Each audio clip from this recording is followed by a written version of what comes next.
بسم اللہ الرحمن الرحیم۔ السلام علیکم ورحمۃ اللہ وبرکاتہ۔ وائی کے اسلامک ورلڈ میں خوش آمدید۔ دوستو، آج ہم بات کریں گے ہارون رشید اور اس کے بیٹے کے بارے میں۔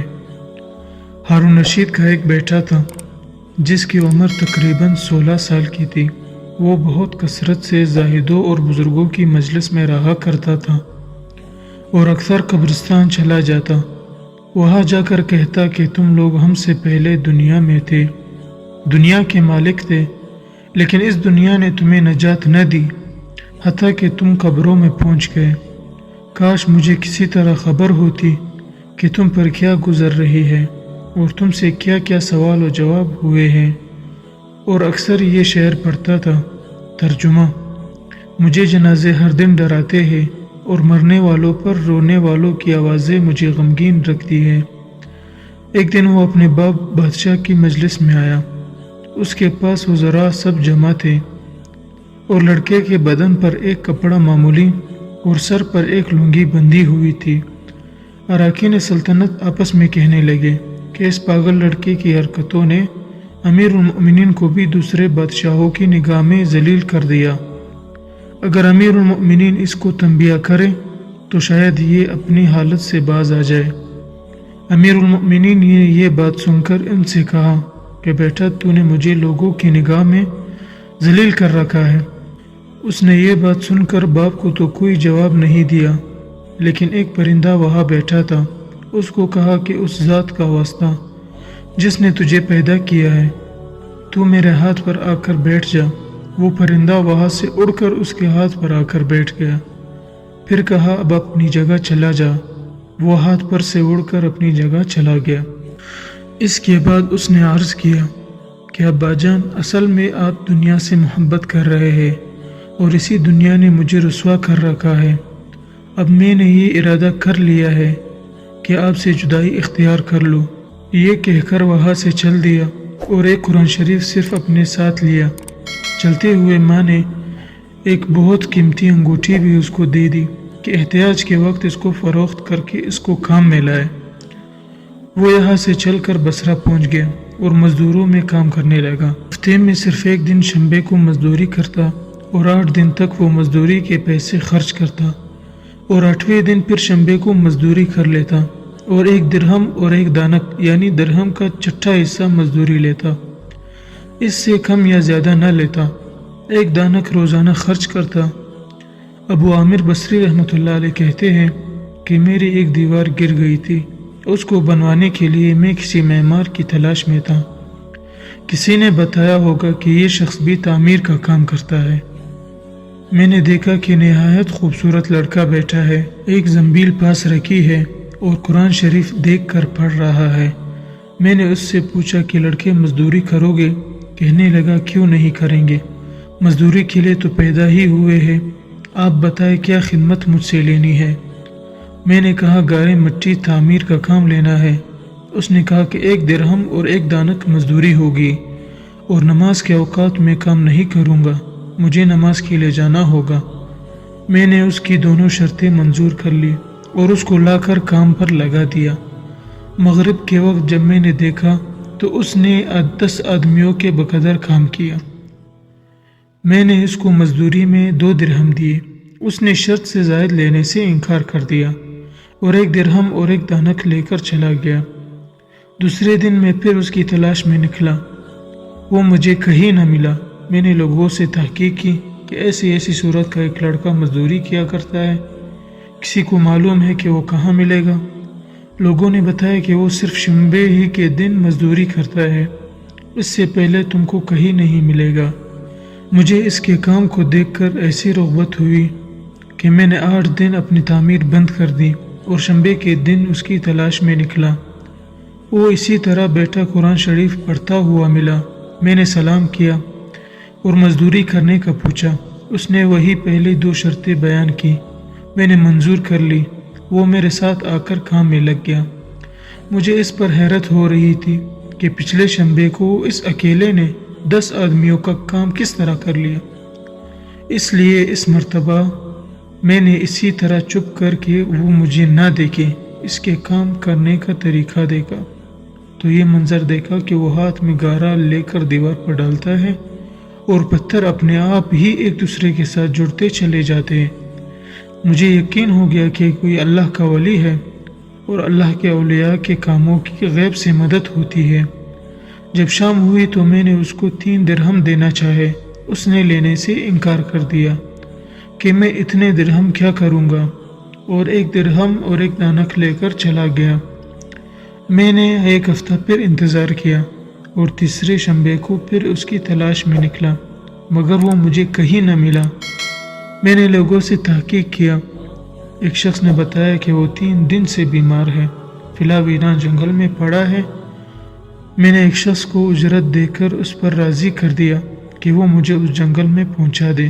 وہ مجھے ساتھ لے کر اس جنگل پر پہنچا تو میں نے دیکھا کہ وہ بے ہوش پڑا ہے، آدھی اینٹ کا ٹکڑا سر کے نیچے رکھا ہوا ہے۔ میں نے اس کو سلام کیا، اس نے جواب نہ دیا۔ میں نے دوسری مرتبہ پھر سلام کیا، اس نے آنکھ کھولی اور مجھے پہچان لیا۔ میں نے جلدی سے اس کا سر اینٹ پر سے اٹھا کر اپنی گود میں رکھ لیا۔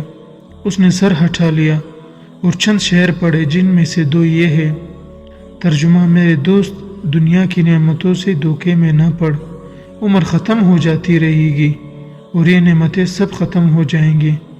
جب تو کوئی جنازہ لے کر قبرستان میں جائے تو یہ سوچتا رہا کر کہ تیرا بھی ایک دن اسی طرح جنازہ اٹھایا جائے گا۔ اس کے بعد اس نے مجھ سے کہا کہ ابو عامر، جب میری روح نکل جائے تو مجھے نہلا کر میرے اسی کپڑے میں مجھے کفن دینا۔ میں نے کہا، میرے محبوب، اس میں کیا حرج ہے کہ میں تیرے کفن کے لیے نئے کپڑے لے آؤں؟ اس نے جواب دیا کہ نئے کپڑوں کے لیے زندہ لوگ زیادہ مستحق ہیں۔ یہ جواب حضرت ابوبکر صدیق رضی اللہ تعالیٰ عنہ کا جواب ہے۔ انہوں نے بھی اپنے وصال کے وقت یہی فرمائش کی تھی کہ میری انہی چادروں میں کفن دے دینا، اور جب ان سے نئے کپڑے کی اجازت چاہی گئی تو انہوں نے یہی جواب دیا تھا۔ لڑکے نے کہا کہ کفن تو پرانا ہو یا نیا، بہرحال بوسیدہ ہو جائے گا۔ آدمی کے ساتھ تو صرف اس کا عمل ہی رہتا ہے، اور یہ میری لنگی اور لوٹا قبر کھودنے والے کو مزدوری میں دے دینا، اور یہ انگوٹھی اور قرآن شریف ہارون رشید تک پہنچا دینا، اور اس کا خیال رکھنا کہ خود انہی کے ہاتھوں میں دے دینا، اور یہ کہہ کر دینا کہ ایک پردیسی لڑکے کی یہ میرے پاس امانت ہے، اور وہ آپ سے یہ کہہ گیا کہ ایسا نہ ہو کہ اسی غفلت اور دھوکے کی حالت میں آپ کی موت آ جائے۔ یہ کہہ کر اس کی روح نکل گئی۔ اس وقت مجھے معلوم ہوا کہ یہ لڑکا شہزادہ تھا۔ اس کے انتقال کے بعد اس کی وصیت کے موافق میں نے اس کو دفن کر دیا اور دونوں چیزیں گورکھن کو دے دی، اور قرآن پاک اور انگوٹھی لے کر بغداد پہنچا، اور قصر شاہی کے قریب گیا تو بادشاہ کی سواری نکل رہی تھی۔ میں ایک اونچی جگہ کھڑا ہو گیا۔ اول ایک بہت بڑا لشکر نکلا جس میں تقریباً 1000 گھوڑے تھے۔ اس کے بعد ایک کے بعد دیگر 10 لشکر نکلے، ہر ایک میں تقریباً 1000 سوار تھے۔ 10ویں جتھے میں خود امیر المؤمنین بھی تھے۔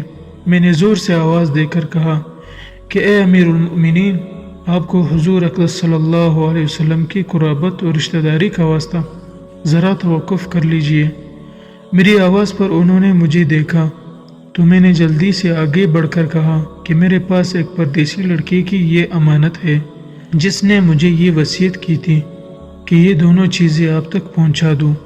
بادشاہ نے ان کو دیکھ کر پہچان لیا، تھوڑی دیر سر جھکایا، ان کی آنکھ سے آنسو جاری ہو گئے، اور ایک دربان سے کہا کہ اس آدمی کو اپنے ساتھ رکھو، جب میں واپسی پر بلاؤں تو میرے پاس پہنچا دینا۔ جب وہ باہر سے واپسی مقام پر پہنچے تو محل کے پردے گروا کر دربان سے فرمایا، اس شخص کو بلا کر لاؤ تاکہ وہ میرا غم تازہ کرے۔ دربان میرے پاس آیا اور کہنے لگا کہ امیر المؤمنین نے بلایا ہے، اور اس کا خیال رکھنا کہ امیر پر صدمہ کا بہت اثر ہے۔ اگر تم 10 باتیں کرنا چاہتے ہو تو 5 ہی پر اکتفا کرنا۔ یہ کہہ کر وہ مجھے امیر کے پاس لے گیا۔ اس وقت امیر بالکل تنہا بیٹھے تھے۔ مجھ سے فرمایا، میرے قریب آ جاؤ۔ میں قریب جا کر بیٹھ گیا۔ کہنے لگے کہ تم میرے اس بیٹے کو جانتے ہو؟ میں نے کہا، جی ہاں، میں اس کو جانتا ہوں۔ کہنے لگے، وہ کیا کام کرتا تھا؟ میں نے کہا کہ گارے مٹی کی مزدوری کرتے تھے۔ کہنے لگے، تم نے بھی مزدوری پر کوئی کام اس سے کرایا تھا؟ میں نے کہا ہاں کرایا تھا۔ کہنے لگے تمہیں اس کا خیال نہ آیا کہ اس کی حضور اقدس صلی اللہ علیہ وسلم سے قرابت تھی، کہ یہ حضور صلی اللہ علیہ وسلم کے چچا حضرت عباس رضی اللہ تعالیٰ عنہ کی اولاد ہے۔ میں نے کہا امیر المؤمنین، پہلے اللہ جل شانہ سے معذرت چاہتا ہوں، اس کے بعد آپ سے عذر خواہ ہوں۔ مجھے اس وقت اس کا علم ہی نہ تھا کہ یہ کون ہے۔ مجھے ان کے انتقال کے وقت ان کا حال معلوم ہوا۔ کہنے لگے کہ تم نے اپنے ہاتھ سے اس کو غسل دیا؟ میں نے کہا جی ہاں۔ کہنے لگے اپنے ہاتھ لاؤ۔ میرا ہاتھ لے کر اپنے سینے پر رکھ دیا اور چند شعر پڑھے جن کا ترجمہ یہ ہے: اے وہ مسافر جس پر میرا دل پگھل رہا ہے اور میری آنکھیں اس پر آنسو بہا رہی ہے، اے وہ شخص جس کا قبر دور ہے لیکن اس کا غم میرے قریب ہے، بے شک موت ہر اچھے سے اچھے عیش کو ختم کر دیتی ہے۔ وہ مسافر ایک چاند کا ٹکڑا تھا جو خالص چاندی کی ٹہنی پر تھا، بس چاند کا ٹکڑا بھی قبر میں پہنچ گیا اور چاندی کی ٹہنی بھی قبر میں پہنچ گئی۔ اس کے بعد ہارون رشید نے بصرہ اس کی قبر پر جانے کا ارادہ کیا۔ ابو عامر رحمۃ اللہ علیہ ساتھ تھے۔ اس کی قبر پر پہنچ کر ہارون رشید نے چند شعر پڑھے جن کا ترجمہ یہ ہے: اے وہ مسافر جو اپنے سفر سے کبھی بھی نہ لوٹے گا، موت نے کم عمری ہی کے زمانے میں اس کو جلدی سے اچک لیا۔ اے میرے آنکھوں کی ٹھنڈک، تو میرے لیے انس اور دل کا چین تھا، لمبی راتوں میں بھی اور مختصر راتوں میں بھی۔